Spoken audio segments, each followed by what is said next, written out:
ইব্রাহিম আলাইহিস সালামকে আগুনে ফেলানো হচ্ছে। হযরত জিবরাইল বলেন, ইব্রাহিম তোমাকে আগুনের ভিতরে ফেলানো হতেছে, আমার কাছে সাহায্য চাও, আমি তোমারে বাঁচায় দেব। হযরত ইব্রাহিম আলাইহিস সালাম তিনি বললেন, জিবরাইল আমার পরীক্ষা চলতেছে, আমাকে ডিস্টার্ব করো না, আমি তোমার কাছে সাহায্য কেন চাইবো? আমি তো এমন কোন অন্ধ আল্লাহর ইবাদত করি না যিনি তার বান্দার দুঃখ দুর্দশা নিজের চোখে না দেখেন। পরীক্ষা পাস করছে না?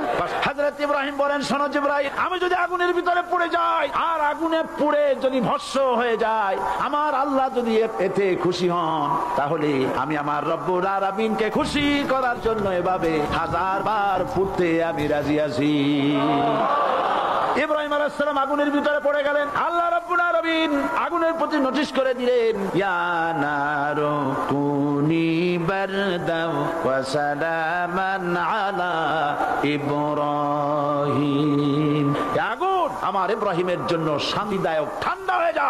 ইব্রাহিম আলাইহিস সালাম জ্বলছেন, পুড়ে গেছেন। নমরুদ তার প্রাসাদের ছাদে বসে ইব্রাহিম আলাইহিস সালামের পোড়া দৃশ্য দেখে আনন্দ করবে, আগুনের দিকে তাকায় দেখে ইব্রাহিম আরামে বসে আছেন। পোড়া তো দূরের কথা, জামাও পড়ে নাই। ও ডাক দিয়া বলে, রে আগুন, গোটা জাতি নিয়ে তোর পূজা করলাম, আমার দুশমন কেন জ্বালাইতে পারিস না? তোর জ্বালানোর শক্তি কি নষ্ট হয়ে গেছে নাকি? আগুনের ভিতর থেকে আওয়াজ বেরিয়ে এলো, নমরুদ, আমার ভিতরে দাহ্য শক্তি, জ্বালানোর শক্তি আছে কি নাই যদি প্রমাণ করতে চাও, টেস্ট করতে চাও, তুই নিজে আয়, তোরে সুদ্ধা তাম দুনিয়া জ্বালাই দিতে পারি, ইব্রাহিমের এক গাছা পশম জ্বালাইতে পারি না।